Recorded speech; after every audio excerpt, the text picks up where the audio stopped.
അവളുടെ ജീവന് പകരം നമ്മുടെ ആരുടെയെങ്കിലും ജീവൻ കൊണ്ട് അവളെ തൃപ്തിപ്പെടുമെങ്കിൽ അതും കൊടുക്കാം.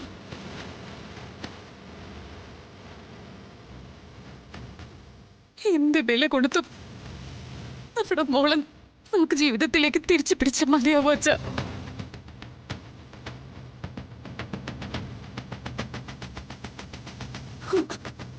വിഷ്ണുട്ടാ, വാ നമുക്ക് പോവാം. നമുക്ക് പെട്ടെന്ന് പോവാൻ സമയമില്ല. വാ.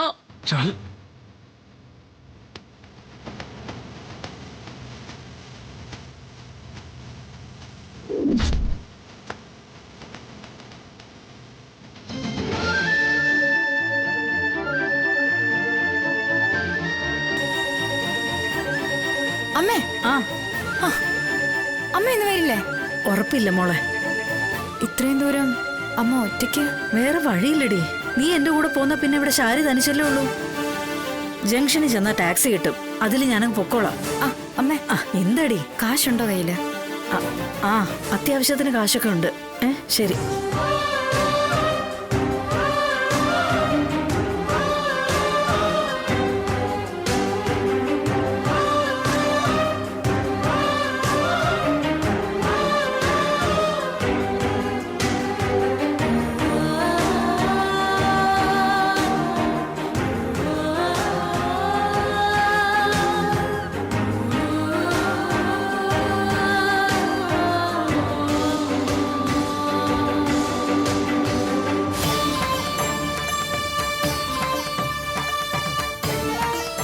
എവിടേക്കാടി അമ്മ പോയത്? എനിക്കറിയാൻ പാടില്ല. ചോദിക്കാൻ പാടില്ലായിരുന്നോ?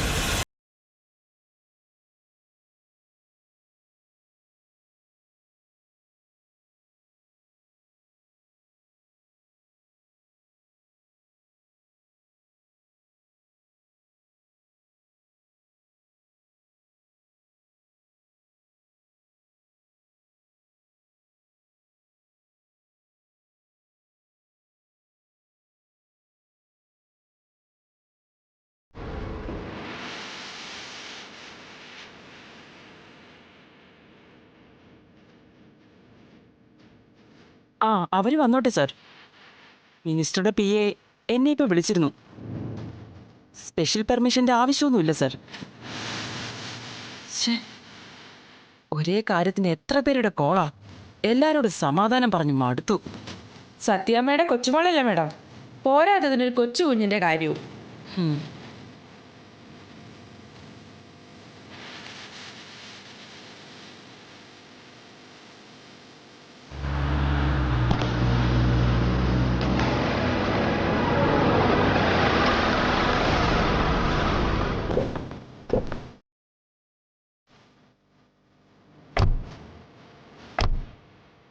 മാഡം, ഞങ്ങള് മനസ്സിലായി. ലിഡിയ മേഡം കാത്തിരിക്കുക. വരൂ.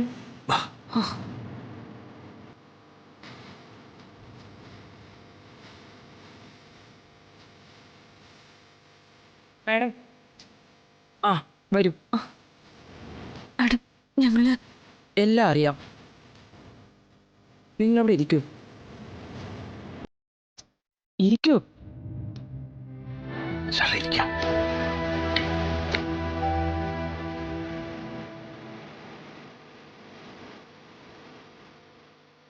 സുസ്മിതയെ പോയി വിളിച്ചോണ്ട് വാ. ശരി മേഡം.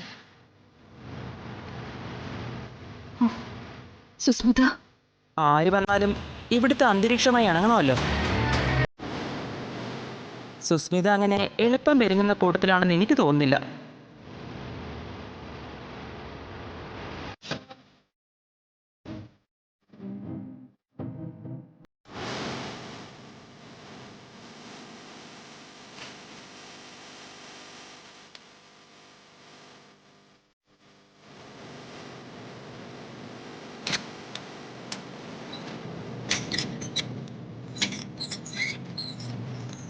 സുസ്മിത, എങ്ങോട്ട്?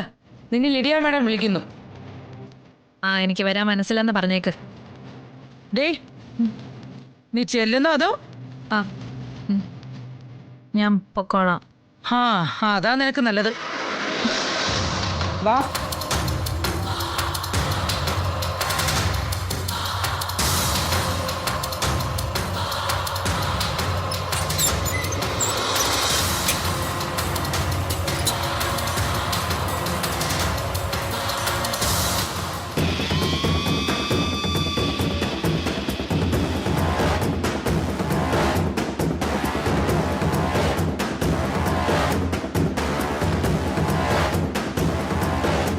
സുസ്മിതയെ കൊണ്ട് എങ്ങനെയെങ്കിലും ആ ഡ്രഗിന്റെ പേരൊന്ന് പറയിപ്പിക്കണം മാം.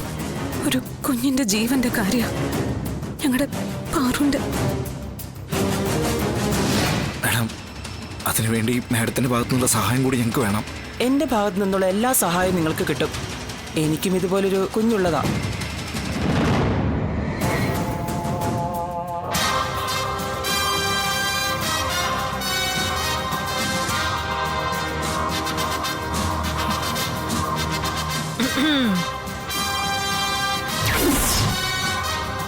ഇതാരാ? വിഷ്ണുവേട്ടന് ശാലിനിയോ? ഇതെന്താ ഈ വഴിയൊക്കെ?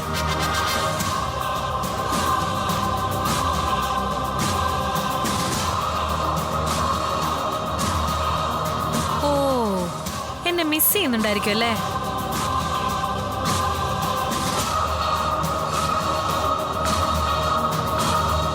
എന്നാലും നിങ്ങൾക്ക് എന്നോട് ഇത്രയും സ്നേഹമുണ്ടെന്ന് ഞാൻ തിരിച്ചറിഞ്ഞില്ല കേട്ടോ. വിഷ്ണുട്ടാ, ഒരുപാട് കളിക്കില്ലേ നീ? വിഷ്ണുട്ടാ വേണ്ട പ്ലീസ്. എന്താ ലിഡിയ മേഡം ഇത്? നിങ്ങളുടെ കസ്റ്റഡിയിലുള്ള ഒരു കൺവിക്റ്റ് അല്ലേ ഞാൻ? ഞാൻ എന്ത് തെറ്റ് ചെയ്തിട്ടാ ഇവരെന്നോട് ഇങ്ങനെ ചാടിക്കടിക്കാൻ നിൽക്കുന്നത്? മതി സുസ്മിത നിന്റെ അഭിനയം. ഇവരിവിടെ എന്തിനാ വന്നിരിക്കുന്നതെന്ന് എനിക്കും നിനക്കൊക്കെ നന്നായി അറിയാം. നീ വെറുതെ സമയം കളയാതെ ആ കുഞ്ഞിന് കൊടുത്ത ഡ്രഗ് ഏതാണെന്ന് വെച്ചാ പറ. മാഡം എന്താ ഈ പറയുന്നേ? ഏത് കുഞ്ഞ്, ഏത് ഡ്രഗ്? സുസ്മിത, ഞങ്ങൾ പറയുന്നത് എന്താന്ന് വ്യക്തമായിട്ട് നിനക്കറിയാം. പ്രീതയുടെ അർജുനേട്ടന്റെ കുഞ്ഞ്, ഞങ്ങളുടെ പാറുക്കുട്ടി. സുസ്മിത, അവളിപ്പോ ഹോസ്പിറ്റലില. നിന്നെ ജയിലിലാക്കി അർജുനേട്ടനും പ്രീതിയും നെഞ്ചുപൊട്ടി നിലവിളിക്കൊന്ന് നീ മുന്നറിയിപ്പ് നൽകിയതാ.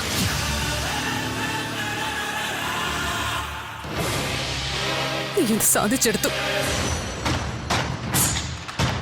ഇത്രയും വലിയൊരു ക്രൂരത ചെയ്തിട്ടാ നീ ആ വെല്ലുവിളി നടത്തിയെന്ന് ഞങ്ങളാരും സ്വപ്നത്തിൽ പോലും കരുതിയില്ല. നിങ്ങൾ എന്താ എപ്പോഴും ഇങ്ങനെ മനുഷ്യന് മനസ്സിലാവാത്ത ഭാഷയിൽ സംസാരിക്കുന്നത്? ഞാൻ എന്ത് ക്രൂരത ചെയ്തെന്നാ? നിങ്ങൾ കാര്യം എന്താന്ന് വെച്ചാൽ തെളിച്ചു പറ. സുസ്മിതേ, നീ ഞങ്ങളുടെ പാറുവിന് കുറുക്കിൽ കലർത്തി എന്തോ ഒരു ഡ്രഗ് കൊടുത്തിട്ടുണ്ട്. നീ ഇത് കൊടുക്കുന്നത് പൊന്നി കാണുകയും ചെയ്തതാ. ആ പോയിസന്റെ ശക്തിയിൽ റെയിൻ ഡെത്തിലേക്ക് പൊയ്ക്കൊണ്ടിരിക്കുക പാറു.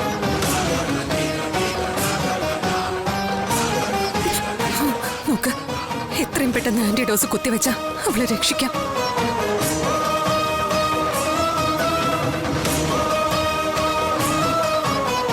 ആന്റിഡോസ് കുത്തിവെക്കണമെങ്കിൽ നീ കൊടുത്ത ഡ്രഗ് ഏതാണെന്ന് അറിയണം. ഒരു കുഞ്ഞിന്റെ ജീവനല്ലേ നീ കൊടുത്ത ഡ്രഗ് ഏതാണെന്ന് ഒന്ന് പറ. ഞാൻ കുറുക്കി കലർത്തി ഡ്രഗ് കൊടുക്കുന്നത് പൊന്നി കണ്ടുന്നല്ലേ പറഞ്ഞത്? അപ്പൊ അവളോട് തന്നെ പോയി ചോദിച്ചാ മതി.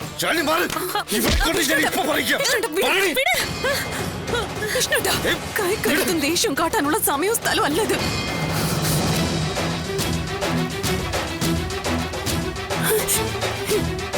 സുസ്മിത, പ്ലീസ്.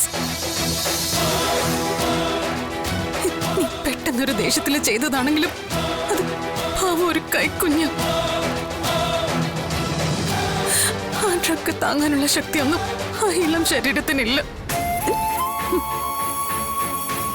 ബ്രെയിൻ ഡെത്തിലേക്ക് പോയി കഴിഞ്ഞ ജീവച്ഛവാവും. പിന്നെ ജീവിച്ച തന്നെ 1-2 ദിവസം. സുസ്മിതേ, കുറച്ച് റീസണബിൾ ആയിട്ട് ചിന്തിക്കുന്നേ. നീ ആ ഡ്രഗ് കൊടുത്തതെന്ന് ഇവിടെ തെളിവുണ്ട്, ദൃക്സാക്ഷി അടക്കം. എന്ത് പകതീർക്കന്റെ ഭാഗമായാലും ഒരു കൈക്കുഞ്ഞിനെ പച്ചയ്ക്ക് കൊലപ്പെടുത്തിയ ആളെ നിയമം വെറുതെ വിടില്ല. ഇപ്പോ 6 വർഷം കഠിന തടവാ നിനക്ക് കിട്ടിയിരിക്കുന്നത്. അതൊരു കൊലക്കയറായിട്ട് മാറണോ? ആ കുഞ്ഞ് മരിക്കുന്നതുകൊണ്ട് നിനക്കൊരു പ്രയോജനം ഉണ്ടാകാൻ പോകുന്നില്ല. നേരെ മറിച്ച് നീ ആ ഡ്രഗിന്റെ പേര് പറഞ്ഞു കൊടുത്താൽ ഇവരാരും ഇതിന്റെ പേരിൽ കേസിനൊന്നും പോകില്ല. മാത്രമല്ല ഇപ്പൊ നീ ശിക്ഷ അനുഭവിക്കുന്ന കേസിൽ അപ്പീലിന് പോകുമ്പോ ഇവര് നിന്നെ സപ്പോർട്ട് ചെയ്യും. നിനക്ക് വേഗത്തിൽ പുറത്തിറങ്ങാം. അതിനൊപ്പം നീ ചോദിക്കുന്ന തുക കോടികളെങ്കിൽ കോടികൾ അത് നിനക്ക് കിട്ടും.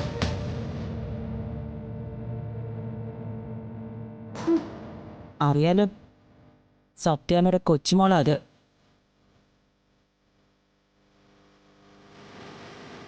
ഓ, അങ്ങനെ ചില ഗുണങ്ങളൊക്കെ ഉണ്ടല്ലേ.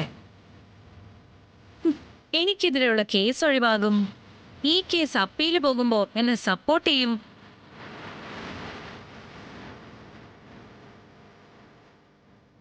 അപ്പൊ എനിക്ക് അധികം വൈകാതെ പുറത്തിറങ്ങാം അല്ലേ? അതെ സുസ്മിതേ, പ്രോസിക്യൂഷൻ സപ്പോർട്ട് ചെയ്താൽ പിന്നെ കേസ് നിൽക്കില്ലല്ലോ.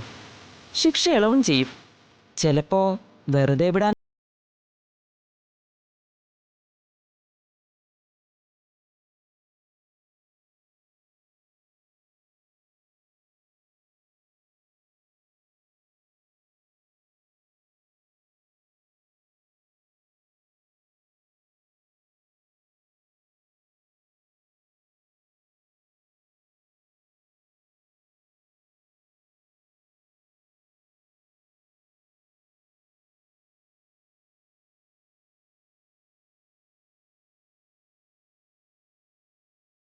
നരകവും മതിയെങ്കിലോ.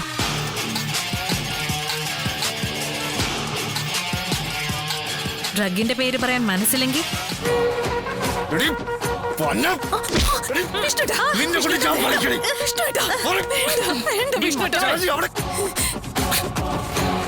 നിന്നെ കൊണ്ട് ആ ഡ്രഗിന്റെ പേര് പറയിക്കാൻ നിന്റെ മുന്നിൽ ഇങ്ങനെ കെഞ്ചിയും യാചിക്കുകയും ചെയ്യണ്ട. ഒരു കാര്യവും ഈ ലിഡിയ പോളിനില്ല. ആ ഡ്രഗിന്റെ പേര് മാത്രമല്ല, നിനക്ക് ഓർമ്മ വെച്ച നാൾ മുതൽ നീ കാണുകയും കേൾക്കുകയും ചെയ്ത സകലമാന ഡ്രഗ്സിന്റെയും പേര് നീ കരഞ്ഞ് നിലവിളിച്ചോണ്ട് എന്നോട് പറയും. നീ ഇവിടെ നിലത്ത് അട്ട എഴയുന്ന പോലെ കിടന്ന് എഴയും. അങ്ങനെ പറയിപ്പിച്ചിട്ടുണ്ടടി ഈ ലിഡിയ പോൾ. എന്തടി കാണണോ നിനക്ക്? നിങ്ങൾ എന്നെ എന്ത് ചെയ്യുന്ന?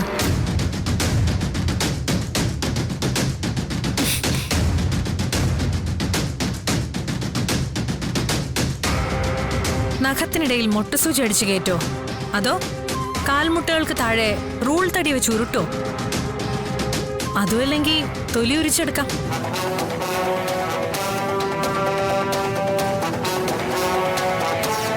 ആ, ഇനി വേറൊരു വഴിയുണ്ട്. കൈയും കാലും ബലമായി പിടിച്ചു വെച്ച് അതിന്റെ വിരലുകൾ ഓരോന്നും കൂടം കൊണ്ട് അടിച്ചു തകർക്കാം. എന്റേതൊരു മനുഷ്യ ശരീരം തന്നെയാ. എനിക്ക് വേദനിക്കുന്നുള്ളതും സത്യം തന്നെയാ. ആ വേദന എനിക്കൊരു ആനന്ദമാണെങ്കിലോ. എത്രമാത്രം വേദനിക്കുന്നോ അത്രമാത്രം ഞാൻ ആ മരുന്നിന്റെ പേര് പറഞ്ഞില്ലല്ലോ എന്നോർത്ത് ഉള്ളിൽ സന്തോഷിക്കുള്ളൂ ഞാൻ. അതിന്റെ പേരിൽ മരിക്കേണ്ടി വന്നാ പോലും അതെനിക്കൊരു ആനന്ദമായിരിക്കും.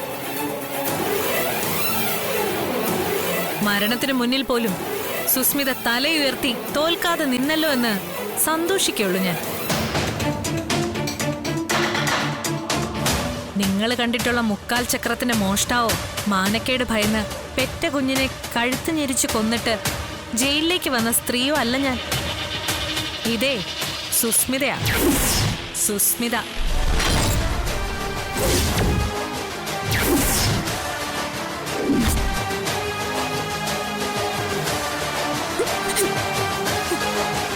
സുസ്മിത, സമയം പോയിക്കൊണ്ടിരിക്കുക. നിന്നെ ഭീഷണിപ്പെടുത്താനോ ദ്രോഹിക്കാനോ ഒന്നും വന്നതല്ല ഞങ്ങള്. നിങ്ങളുടെ മോളുടെ ജീവൻ, അതിനുവേണ്ടി എന്ത് ചെയ്യാനും ഞങ്ങൾ തയ്യാറാ. സുസ്മിത പറ, എന്താ വേണ്ടെന്ന് പറ, അത് ഞങ്ങൾ ചെയ്യാം. പ്ലീസ്, നിന്റെ കാല് പിടിക്കണം, അത് ഞാൻ ചെയ്യാം.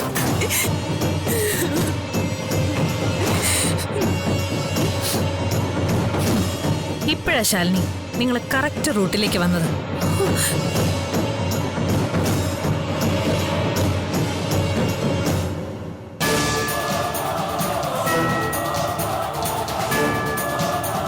എനിക്കെന്താ വേണ്ടതെന്ന് അങ്ങനെ ചോദിക്കേ. സുസ്മിതേ പറയേ, നിനക്ക് എന്താ വേണ്ടത്?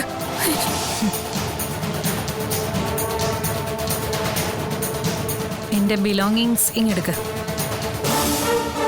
ജയിൽ സൂപ്രണ്ടായിരുന്നിട്ട് നിങ്ങൾക്ക് മനസ്സിലായില്ലേ ലിഡിയ പോളെ ബിലോങ്ങിങ്സ് എന്താണെന്ന്? ഞാൻ ഇട്ടോണ്ട് വന്ന ഡ്രസ്സും ആഭരണങ്ങളും.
ദേ, ഇത്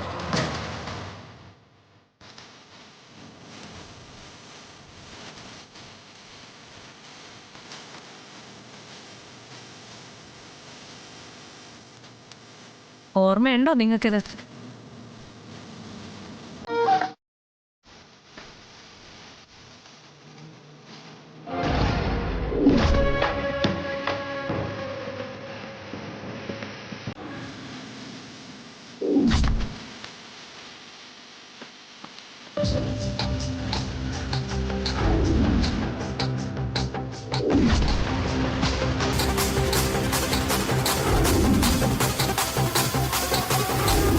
വിഷ്ണുവേട്ടൻ എന്നും എന്നെ സ്നേഹിച്ചിട്ടുള്ളൂ. ഇനി നീ എന്തൊക്കെ നാടകമാടിയാലും നിനക്ക് വിഷ്ണുവേട്ടനെ കിട്ടില്ല. ഈ താലി എന്റെയും വിഷ്ണുവേട്ടന്റെയും വിവാഹ ചടങ്ങിന് വേണ്ടി പൂജിച്ചതാണെങ്കിൽ വിഷ്ണുവേട്ടനെ കൊണ്ട് തന്നെ ഇതെന്റെ കഴുത്തിൽ ഞാൻ കെട്ടിച്ചിരിക്കും.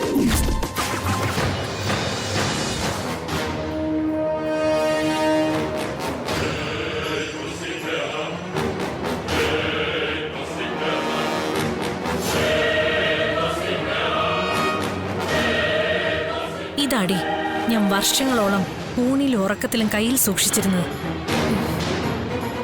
ഓരോ രാത്രി ഉറങ്ങുന്നതിന് മുമ്പും ഓരോ പകൽ ഉണരുമ്പോഴും ഞാൻ എൻ്റെ ശബ്ദം ആവർത്തിച്ചുകൊണ്ടിരുന്നു. എൻ്റെ പക ഞാൻ തേച്ചു മിനുക്കിക്കൊണ്ടിരുന്നു.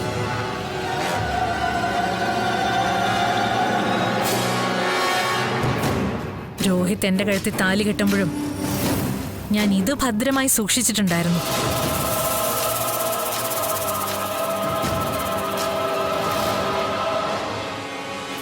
ഈ താലിയുടെ പവിത്രത നഷ്ടമാകാതിരിക്കാനാ അവനെ കൊണ്ട് ഞാൻ എൻ്റെ ശരീരത്തിൽ പോലും തൊടിയിപ്പിക്കാതിരുന്നു. വിഷ്ണുവേട്ടനും എനിക്കും ഇടയിൽ ഒരു തടസ്സമായിട്ട് വന്നതുകൊണ്ടാ ഞാൻ രോഹിത്തിനെ കൊക്കയിലേക്ക് ചവിട്ടിത്തള്ളിയത്.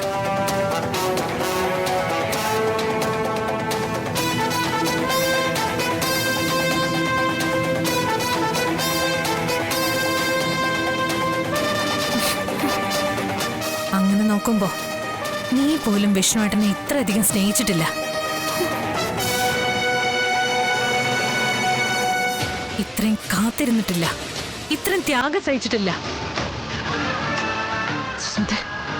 എനിക്കിപ്പോ എന്താ വേണ്ടത്?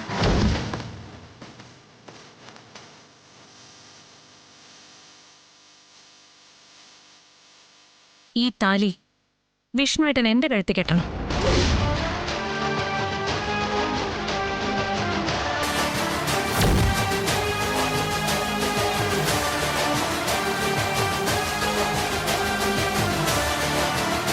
ഇപ്പോ ഇവിടെ നിന്റെ മുമ്പിൽ വെച്ച